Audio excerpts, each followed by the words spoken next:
Okay, can everybody hear me? Yes. How's everybody doing this morning?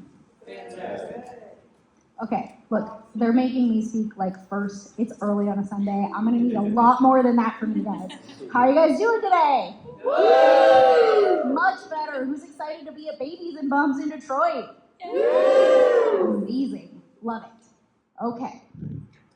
Raise your hand if this is your first time you're going to give birth. Okay. Raise your hand if this is your second time you're going to give birth. Okay, anybody more than 2 times? No. Okay, so I don't want to put you on the spot, but second row. Hi. Welcome. Welcome to the expo. You gave birth before. Do you mind telling us why you might be here for your second birth?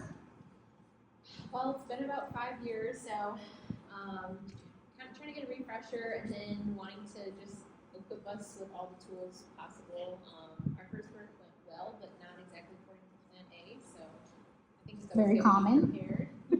Yeah, very true. And what about you in the back? Thank you. What about you in the back? Same thing, just feeling more prepared this time around and knowing what we can do to help the other comfortable with our labor.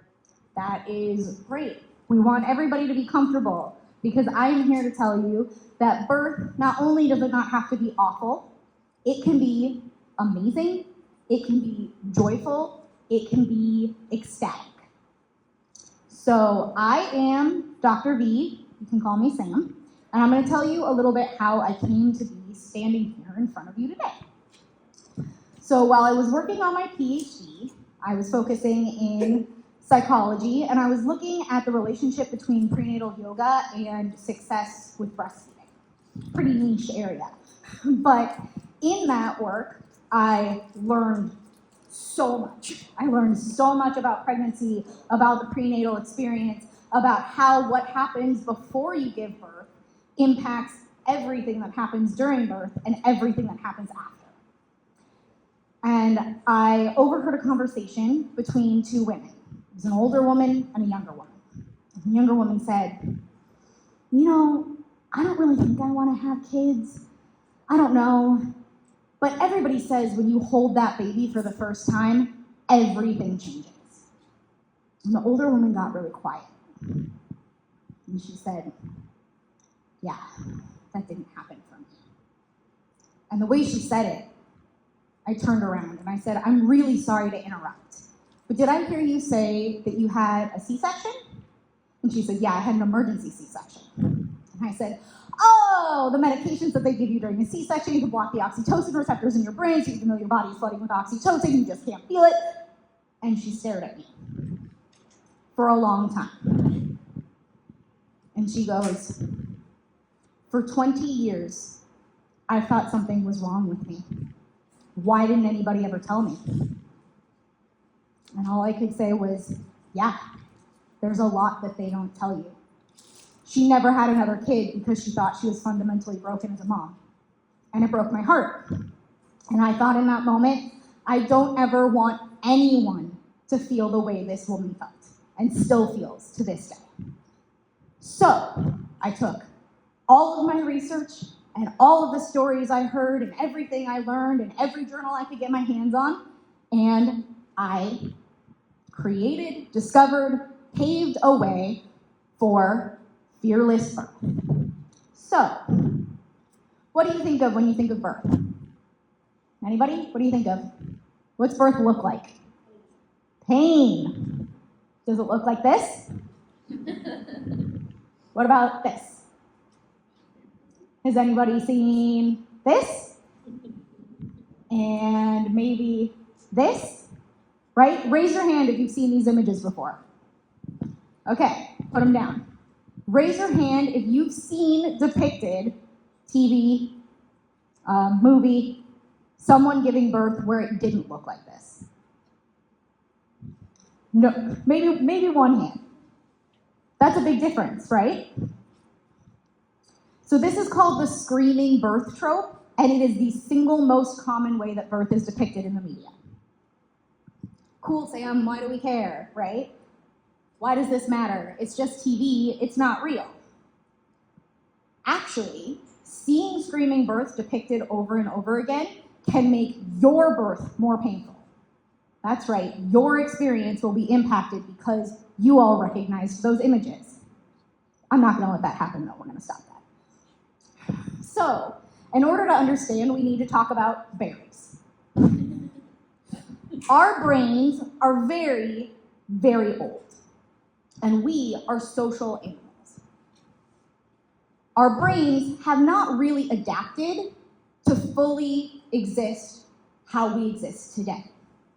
So in the past, if someone in your community, in your tribe, or even a neighboring one says, hey, don't eat those berries are poisonous. And you go, yeah, right. And then you eat the berries, what happens? You're not around to pass on your genetic material, right? So who survived? The people who learned to trust the information they were given, the people who learned to take it to heart as truth. We got seats up front if you guys want to come up and sit down. I get it. Sometimes standing is nice too. So, if anybody's ever told you, oh, you're too trusting, you know what that means? Anybody know what it means? It means you're a survivor.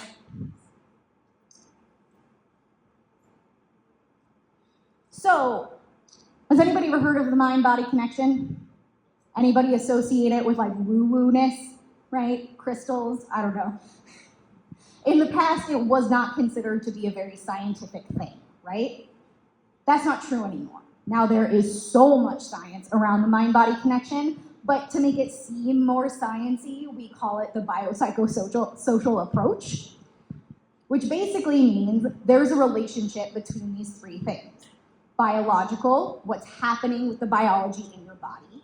Psychological, what's happening in your mind. And social, what's happening in the environment around you.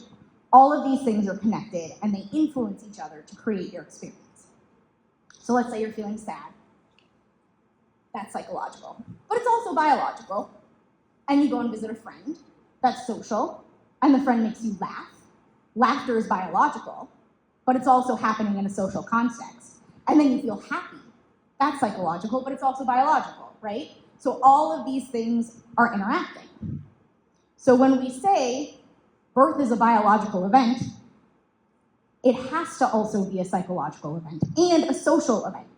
All of these things are happening together. So let's talk about cortisol. Anybody know what cortisol is? The stress hormone. Does anybody know what cortisol does? It is a lot of really awesome, wonderful, amazing things that are really good for your birth. But we're not going to talk about any of those today. We're going to talk about the one very bad thing that cortisol does. I want to stress the fact that it is important because nothing, absolutely nothing in your birth experience, in your life, anywhere, is always 100% bad or good all of the time. It depends on context, right? So cortisol is important. If you didn't have it, you would not progress in your birth, and then you would just carry around your baby for the rest of your life, right? We don't want that. We want to get tattoos, right? We can't do that if we're still pregnant. But here's the thing. Cortisol makes pain feel more painful. So let's say I have a marble size worth of pain, right? And we're not having any cortisol, so it feels like a marble size worth of pain.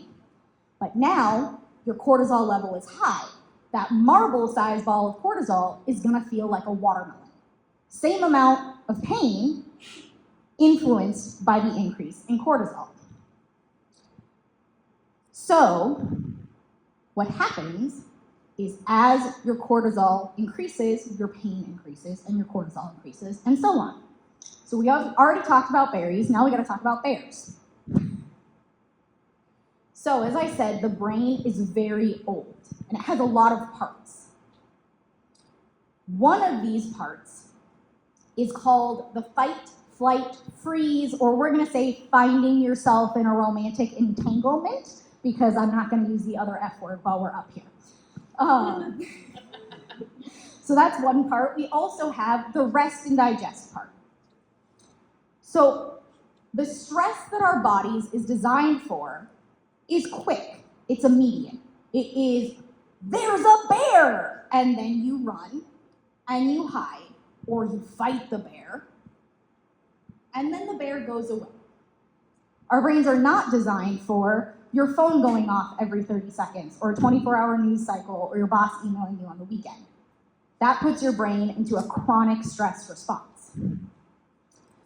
So, a simple way to remember is the F system does the thing, and the rest and digest system recovers from the thing. Does that make sense? Everybody with me?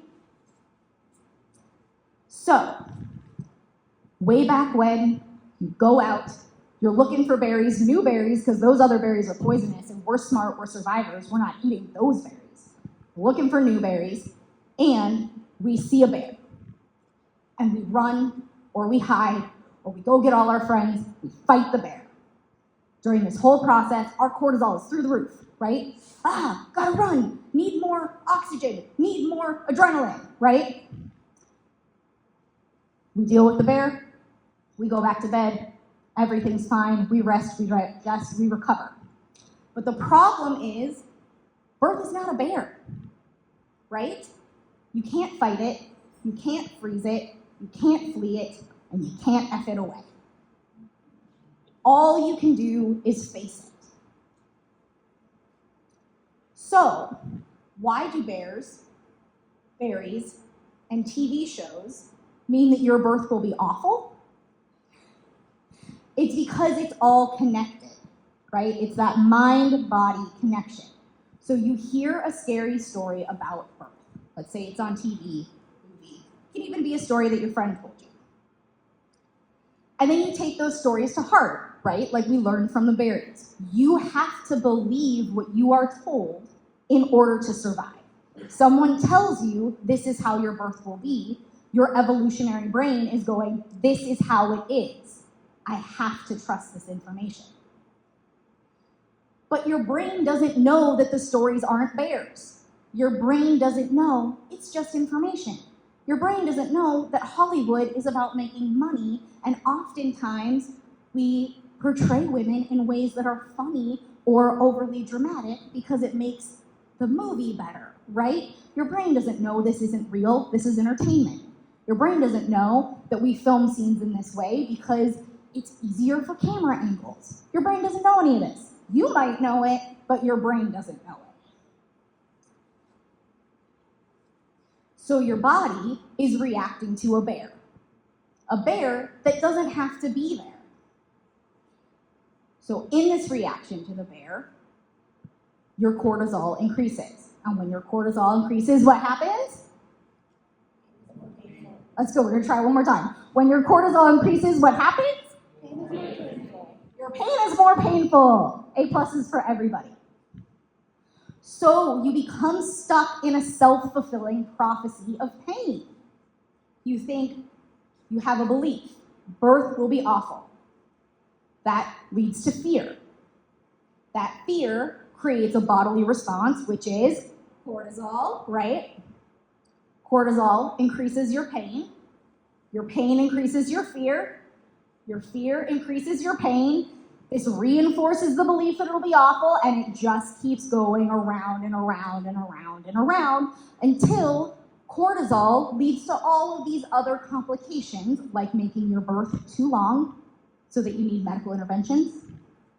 But we're going to make sure that doesn't happen. Prior to the pandemic, it was estimated that 15% of pregnant people found the idea of childbirth so terrifying it impacted their daily lives. During the pandemic, that number rose to 62% of people. 62% of people were impacted on a daily basis because of the fear of childbirth. When I say people, I mean pregnant people, not just random people walking around. Just to clarify that. So if you are feeling scared, you are not alone. This is a totally normal way to feel. Feeling unsure, even utterly terrified, makes complete sense because, as you saw at the beginning of the presentation in those pictures, we have all been taught to believe that childbirth will be terrible. But you have been lied to. You have been lied to, and you have been lied to, and you have been lied to, and I have been lied to. We've all been lied to. It's not true. It doesn't have to be true. Sometimes it's true for some people, but it doesn't have to be. And that's the big difference. It doesn't have to be awful. It can be amazing. It can be wonderful, joyful, fearless, because you all now know a secret. You can change the story. What did we learn that childbirth doesn't have to be? What does childbirth not have to be? Scary, right? So you have now just that response is changing your brain pattern. You're changing your way of thinking.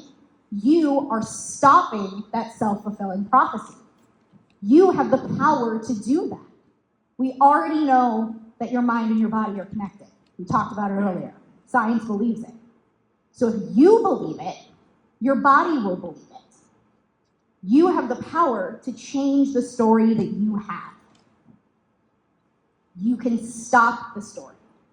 And it can be really, really hard to unhear stories that you've already heard. And you need to remind yourself, that story is not you.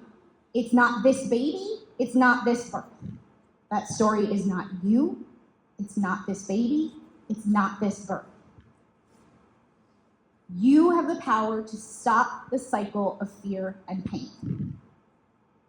You have the power to stop the cycle of fear and pain.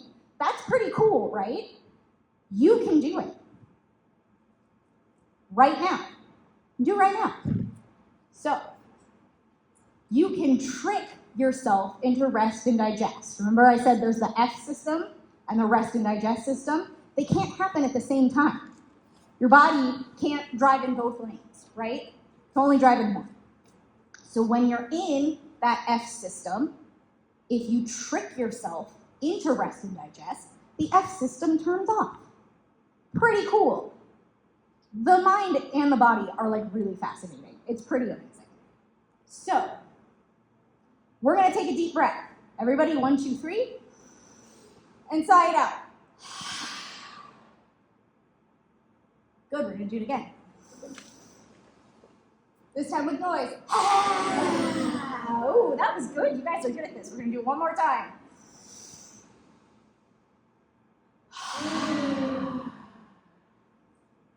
And now just pause.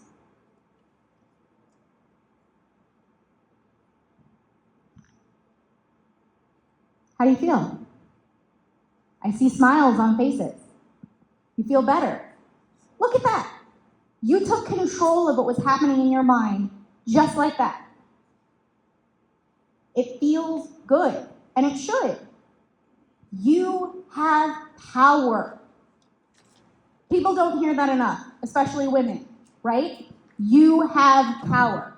So here's what we're all going to do, because we've already learned that when we change the narrative, we change the belief, we change the story, we're all going to say it together. We're going to say, I have power. Ready? 1, 2, 3. I have power. I'm going to do it 2 more times. 1, 2, 3. I have power. I'm going to need up 10 more notches. Ready? 1, 2, 3. I have power. Right? Now, how does that feel? Awesome. And you are powerful, right? So why would you be afraid of birth? Look at what you can do. You have got this. Your body knows how to do this. If we didn't know how to do this, none of us would be in this room. This is literally something we've been doing since the dawn of people. But we have convinced ourselves that we can't do it, that it's going to be hard, that it's going to be too hard. That's not true. It's not true. So, breath work is one of many research-backed methods to improve not only your birth experience, but your birth outcomes. Pause for a second. Does everybody know what I mean when I say birth experience versus birth outcomes? I'm going to explain anyway. So birth experience is what happens in the, we're gonna call like labor hours, right? So everything from when you get that first contraction, your water breaking, dilating, pushing, all of that. That's your birth experience. Your birth outcomes are everything that happens sort of afterwards, but we would say like, you had a C-section. That's a birth outcome. Happened during, but we talk about it afterwards. How your baby's APGAR score is a birth outcome. Whether or not you get postpartum depression is a birth outcome, right? So we need to remember that birth has consequences for what happens after birth. It doesn't stop once the baby comes, right? It's very nice, it's very wonderful, the baby is here, it's very exciting. They're very cute and squishy, sometimes, you know. But your experience will keep going. You wanna know why? You're a whole entire person. You're not just a vessel for pregnancy.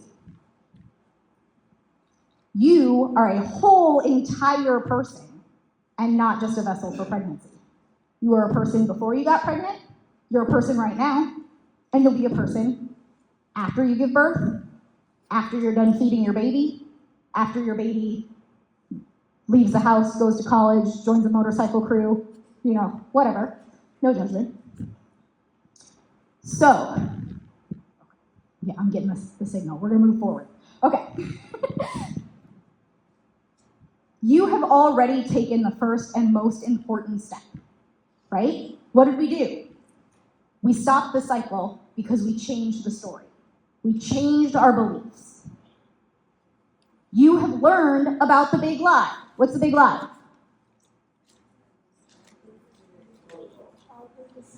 Childbirth is scary. Yeah, no, it's good. It's a little bit of a weird question because it's like, is the big lie that childbirth is scary, or is it that it doesn't have to be painful? You know, it's all the same. You got it. You know the answers. You're paying attention.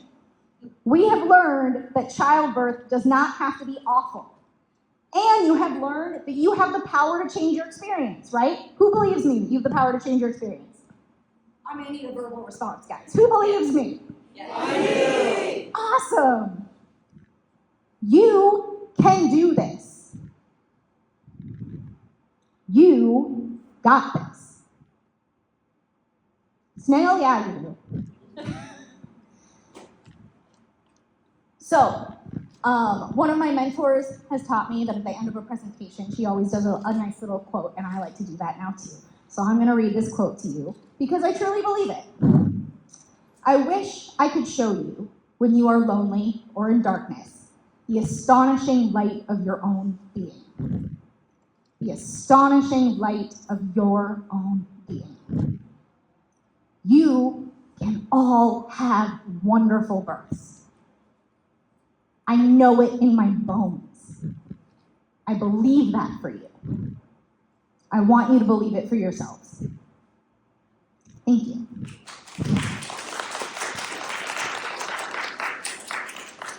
If anybody has any questions, I think we have a couple minutes to take questions. No pressure. I mean, if you just think I was so thorough and it was just that amazing, you don't want to ask any questions, I get it, but.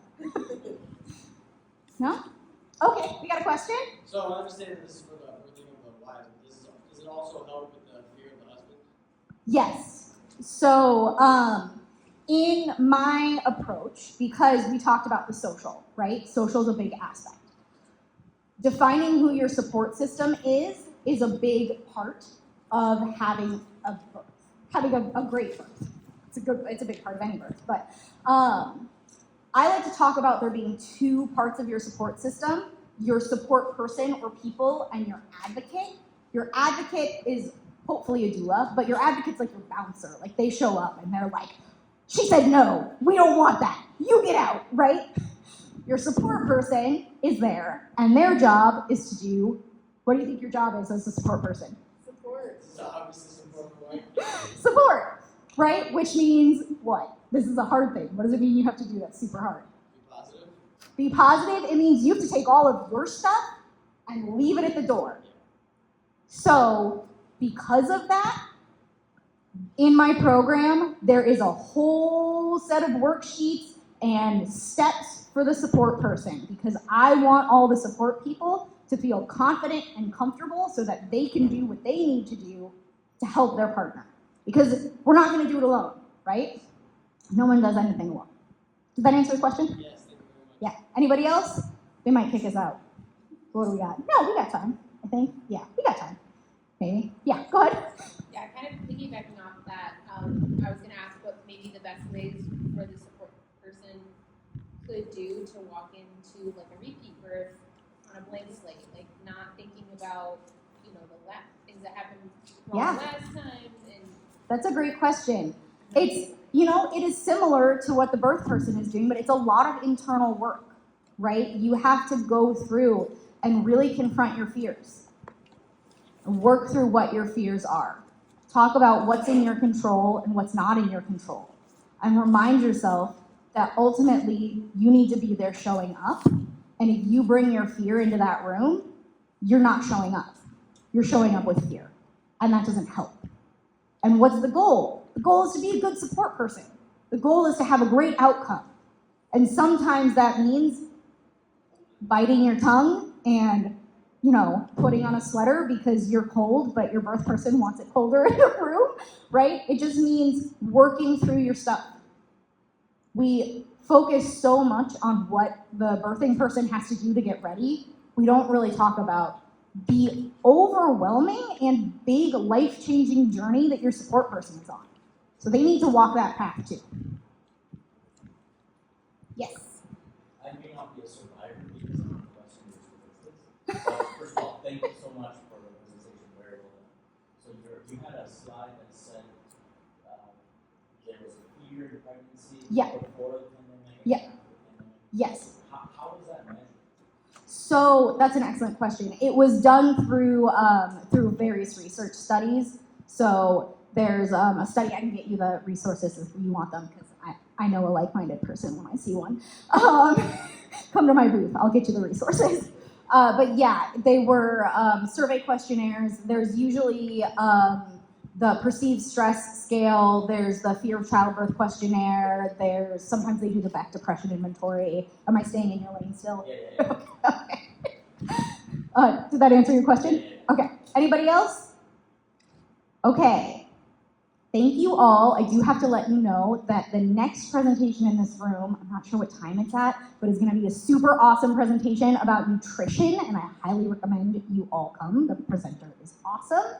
And I will be back at my booth. If you haven't picked a flower and won a prize yet, you should definitely come do that. If you already have, you should still come take some prizes because we got lots of stickers and candy and all kinds of cool stuff.